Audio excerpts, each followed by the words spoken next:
Hello, friends. Welcome back to another interview right here on Love Wrestling. We preach positivity. I say it every time, but I am positive you're going to love my guest today.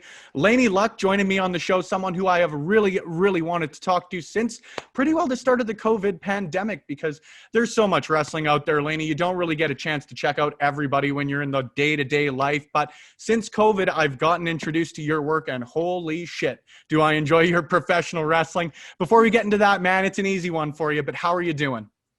Oh, I'm doing really great, especially coming off the collective weekend. We're sitting high over here. It's got to be great for you. You're back in the ring, like you mentioned with the collective last weekend. This weekend, we're recording in October. The show must go on, defending your Zelo Pro championship. Man, I am psyched. How are you feeling finally getting back into the ring after, albeit a longer extended period than I'm sure anybody would have thought? Yeah, it's been really good. Like, I have been in for a little bit. Like, I've been doing a couple of Zelo shows by now, but it's just being able to get back in and like train regularly and like do 1 or 2 shows every month has been so good. It feels so good to even have some bare minimum semblance of normalcy. You get like a little break from reality every other weekend, and it's definitely something I needed, and I'm glad that we're able to do it safely. 100%. Now, it's a bit of an odd question, but like, even for me, it's kind of weird. But like, I saw a picture of a packed subway when I was here, and I was like, like, almost gives you anxiety. Like, how much does it give you anxiety being like a professional wrestling setting where like there isn't really an option to socially distance? You're getting in there to kick the shit out of somebody. Yeah, I mean, I trust most, like, the opponents that I've accepted matches against. I do it because I trust that they're doing what they need to be doing and taking this seriously. So they're not just out there going to bars and being unnecessarily risky. Socially irresponsible. Yeah, exactly. So I know they're taking care of themselves, and they will take care of me, and I will take care of them. And the promotions I am at are also taking care of all of us. 100%, man. Now, you mentioned the collective. Just take me through the entire experience of it, because even as a fan, sitting and getting to watch that much wrestling back to back to back for the first time in a while was great. Actually being there and wrestling as a part of it, what was that like for you? It was a very long day, that's for sure. But it was really good. Like, our locker room was like this whole huge building that was like attached to where we were wrestling at, and like it was literally huge. Everyone had so much space to spread out, so that was like really comforting, to where like I'm not like, oh my gosh, I'm gonna be like packed in like sardines with these people for 16 hours. Like, there's plenty of room to go outside and lots of fresh air going in and out. All the big doors were open, and all that. So it was great, very comforting and relaxing to have a huge locker room. And then all the fans were, doing their part as well. Like, if I looked around, if I was in the building watching some of the wrestling, when I look around, people had their masks on and were not just sitting in these huge groups. So that was really cool. And as for that much wrestling, I genuinely can't believe how much good wrestling happened in such a short amount of time. Like, not just wrestling, but good wrestling. You don't get some of the proverbial indie workers on there right now. I'm going to put you on the spot. You don't need to give me one, but maybe a couple of your personal highlight matches outside of your own. Oh my gosh, for sure it was Gresham and Moriarty. Like, right. Oh, Gresham is one of my favorite wrestlers right now, has been for a minute, but he's just so smooth, and I wish I could move like that. And then obviously Moriarty coming up out of nowhere and just being so good for no reason. Yeah, that was definitely the highlight of the night for me, probably. And also Juice, Orange Cassidy coming in, like, just being in the stands for that pop. Like, I literally had goosebumps. I was tearing up. I was like, wow, this is what I want to be. Like, that's the pop of my dreams. So Absolutely, man. It's pretty cool that you say those two matches, and I guess that one instance specifically, because for someone like yourself, you're a very well-rounded professional wrestler. No one would ever look at you and like sort of pigeonhole you. Maybe who do you find yourself as a pro wrestler trying to emulate or finding inspiration from? oh man, I don't know. I watch a lot of like random lucha. Like Jeff will send me a bunch of links like on YouTube of like this old lucha. So I watch a lot of that, and I feel like I would compare myself most similarly to like the movements of Sami Zayn and El Generico. Yeah. Just how we're like our limbs are just kind of always going somewhere for some reason. That's a perfect description. I love it. I have no control over it. It just happens, and I've accepted it. So I think I like to watch a lot of his old ROH stuff and get inspiration from there. Absolutely. Now, you've been training since 2015, 5 years in professional wrestling. Personally, I want to ask you, where do you think you've grown the most as a professional wrestler? There aren't a lot of people out there who, in such a relatively short amount of time in the business, have done some of the things that you've done. Yeah, I would say Chicago has definitely been like a big like jumping point. Like I was kind of like making the regular little jumps when I was in Texas starting out, and then I moved out to Kansas City to just like being kind of in a new area. But I think just the group of people I got to surround myself with, like I got to train with GPA and Kylie and Tony and Ali all the time. Like every Sunday we were going in, killing ourselves. And it was just like such a motivating group of people to be around, and so much knowledge that I was finally trying to take advantage of, like I should have been doing my whole career, but you live and you learn. But don't we all? Being around them and getting the opportunities at like freelance and freelance underground and companies that really wanted to be behind me. I feel like I grew a lot. What do you find different about the independent scenes? Because admittedly, I don't know a ton about Kansas City, but you talk about Texas, you talk about Chicago. They're two hotbeds of pro wrestling. Maybe what do you find is the differences in not just the wrestling itself, but maybe in the fan bases?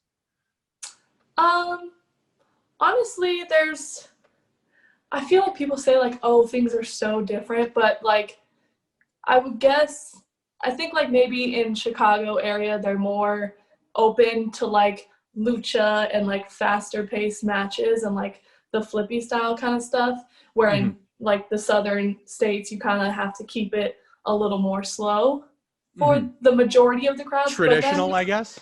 Yeah, more traditional, more drop down, shoulder tackle, da-da-da. But I think it's just like, I don't like to just like generically say that, because I mean, there's plenty of companies in Texas that will pop for the flippy styles, and then they'll also pop for a bull rope match. Like, I feel like everywhere, every promotion kind of has its own kind of fans, if that makes sense. Yeah, it's not necessarily the town itself, but the promotion within it. Yeah, because like I've done a Tennessee show where you work the Tennessee style, and that worked for that crowd. And then I've also worked like your more indie style at a Tennessee show, and it worked too. Is there anything you find yourself wanting to push yourself in? You talk about working the lucha style and wanting to push yourself there, but is there anything you haven't sort of tried, at least in professional wrestling, that you're itching to get into? I mean, I definitely want to have like a real hardcore match someday, but like I want it to mean something. I want it to be like built up and like a big deal. I don't want to just like light myself on fire for no reason. Like really take it to the extreme. It's not like, yeah, I'll take a light tube. It's no, light yourself on fire is the first thing. Yeah, there's going to be fire. If I'm doing like a death match sort of situation, like I'm going all in. There's going to be light tubes. There's going to be fire. There's going to be emotion. There's going to be a reason. Like I've done two hardcore matches. One was with Angel Blue in Texas. She was the first like veteran that I worked with like consistently, and she really helped me grow in the beginning of my career. So we had like this feud, and we had our hardcore falls count anywhere match. We were using chairs and hanging off balconies and being crazy. So I want to go like full in. Yeah, that doesn't sound, it sounds like my definition of fun to watch, certainly not to participate in. Yeah. I like that you bring it up. Maybe controversy isn't the right word for it, but there are a lot of individuals out there who maybe have the complaint of women in hardcore matches and women in intergender matches, which you've done a ton. But you've also mentioned in the past that maybe sometimes that was more out of necessity than you wanting to do it. So as far as intergender goes, are you a fan? Are you not a fan? Is it just sort of book me against whoever the hell you can as long as I've got a paid gig? No, I love intergender wrestling. I wouldn't say I love it more than a regular match, but because I find them the same to me. Like, I don't really see intergender wrestling as like, oh my god, a man versus a woman. Like, most of the time I just see it as like another match. Yeah. Like, it doesn't affect me differently watching intergender versus like a women's match or a man's match. So to me, and it's just like, it's not just women and men, so it's like I could be in a match with another, what you would assume is a female, maybe they're non-binary, like that's an intergender match. So like, it's just another match for me, and I just like all styles of matches. I do prefer a nice story of big versus small guy. I feel like I shine the most when my adversary is bigger than me, because I like to be a little high-flying lucha girl, but most of the time I am the bigger girl because I'm jacked over, obviously. So I'm the big one, and I don't get to do as much when it's against other women. So that's why I do tend to like wrestling men. It's just, I wouldn't say I like it more, but I just get to do, the gifts that come out are a lot cooler. As long as you're doing it for Twitter, that's all that matters nowadays, right? I sort of figure. The gifts are it. That's the only reason we're here.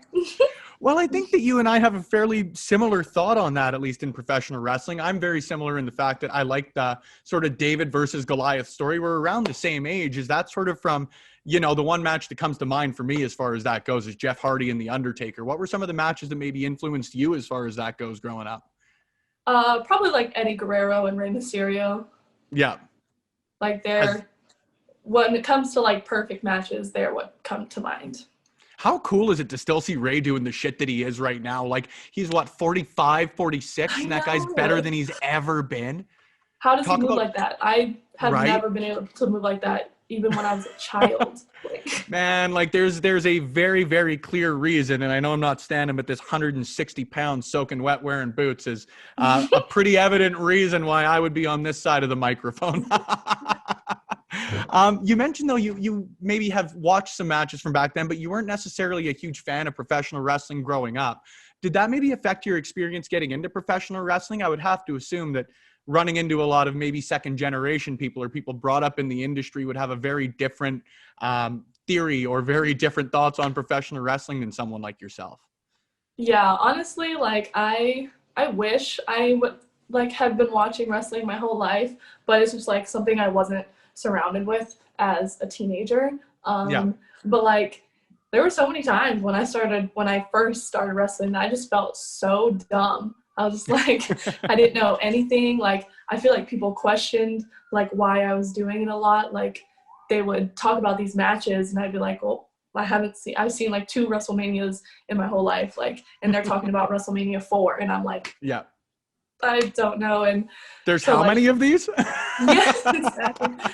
I just felt like really dumb a lot, but that was on me. I should have taken more time to educate myself and watch more wrestling than I did, because I did watch wrestling, and obviously that's why I started wrestling, because I was watching it, but I wasn't studying it.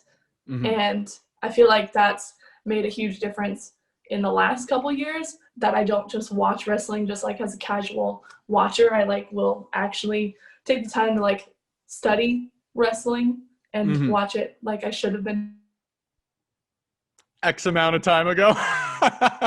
Maybe how has that affected your career thus far? Like you say, maybe a couple of years ago, you started to really study professional wrestling rather than just watching it. How did you find that maybe affected yourself as far as the in-ring goes, whether it was actually the technical mechanics behind it, play into a crowd? Where did you find the most benefit from it? I would say watching wise, it's more about like the crowd and what they do at the in-betweens. Because I feel like moves like you just go to training and you can learn all the moves and like solidify any certain moves that you're trying to do. And it's just like it gives me way more ideas. Like if you've only watched 10 matches, you're not going to have all these like clips to pull from out of your brain. Whereas if you study some wrestling every single day, you'll have like these references of like how the match flows and just like what they're doing in between to like make sure the crowd is giving shit about what they're going to do next. Fair enough. I love that explanation. It's just always been fascinating for me. Like I said, I've never stepped in the ring myself, but anybody I've ever spoken to has always said that they watch professional wrestling very differently. And then, of course, my assumption is, oh, you're learning the moves and you're learning the mechanics. But like you said, it's cool to hear that it's really the intangibles for it, making the crowd react. It's something that I think you've gotten very good at. You don't earn a nickname like the two-turn party unicorn otherwise, right? Have to ask you before we close it out here, it was one of my favorite matches that I got the opportunity to watch of yours, and I know you've been asked about it a ton, but your match with Impact last year against Kylie, Rey, and Shotzi Blackheart, two of my favorite professional wrestlers out there. Maybe give a little bit of background just on how that came about in the match itself. So the match came about because like Impact was doing these like little partnerships with like the Chicago area promotions. So like they all got to choose like X amount of matches to represent their company. And I had just pinned Shotzi in like a multi-man match for that belt. Yeah. So it was basically like our rematch there. And then Kylie had previously held the belt as well. And Kylie and I were actually the very first women's match for that title. So we competed in the very first match for that title. And so it was kind of like this, both things coming kind of full circle in this one match. So we were all super, super excited to do it. And all of us worked so well together. And we were just very excited to be able to like have each other there for such a big stage. Like I wouldn't have wanted to do that match with anyone else. How much pride do you take in carrying the Zelo Pro Women's Championship when you have had women like that who have made their names and fairly big names of themselves in professional wrestling? You're the latest to carry a championship that they have. I genuinely, like, it means a lot to me. Like, Zelo was, I want to say they were the first company that brought me up to Chicago. Like, they're the reason that I came here. So I, like, worked for them, and I think I worked for a smaller company in the same weekend, but just like experiencing the Chicago crowd, I was like, wow, this is cool. Like I wanted to come up north anyways, but I wasn't completely solidified in where I was going. And I was like, all right, I'm going to go to Chicago. And then I came up here and I was on every Zelo show and I was trying to do the most with every opportunity they gave me. And then I got to be in the first, like the fact that I got to be on the first show, I got to be in the first title match, and now I get to hold the title after these other names have held it prestigiously. It means a lot to me that I get to now be the face of that company. Absolutely. You've almost answered my question for me, but is that sort of what makes it feel like home for you? Everybody seems to have a home promotion, so to speak, but there aren't a lot of them who speak with that much pride. And I think that's saying something about Zelo Pro as a promotion itself. Yeah, definitely. I would say it feels very much home just because I've been on almost every single show. I think I maybe have missed 2 of their shows that I wasn't booked on, but just I feel like the way that the fans support me there, the specific Zelo fans, they very much go hard for me, and I appreciate that. And the same with the freelance and freelance underground crowd. I feel like those are my like homes. Yeah, your trifecta. I love it, Laynie. Well, hopefully this stuff is over sooner rather than later, because as a Canadian, selfishly, we need the borders open so that us on the west side of the Great White North get the opportunity to see you live. But unfortunately, we won't get that until the borders close. So where can people keep track of you, if they want to do so online, watch you wrestle for Zelo Pro, freelance, or anywhere otherwise? Zelo is going to be on Fight TV. A lot of my other matches are usually on IWTV, like Freelance, Freelance Underground, etc. They're usually there. And there's a lot of stuff on YouTube if you just want to search me up. Don't watch anything that's over 2 years old. Wouldn't recommend it. But you can keep up with like my training and my schedule and my progress on Instagram and Twitter at Laynie Luck. And also, if you want to support my journey more than just a couple likes and faves, you can go to patreon.com/Laynie Luck and join the party. Beautiful. 110% worth it in this podcaster's opinion. Laynie, this was a blast, man. Thank you so much for taking the time and hopping on the show. I really, really hope we get the opportunity to do so once again in the future, whether it's over Zoom, whether you're here in the Great White North. I'm psyched, man. Thank you once again. It's been a blast. Thank you. I had a great time.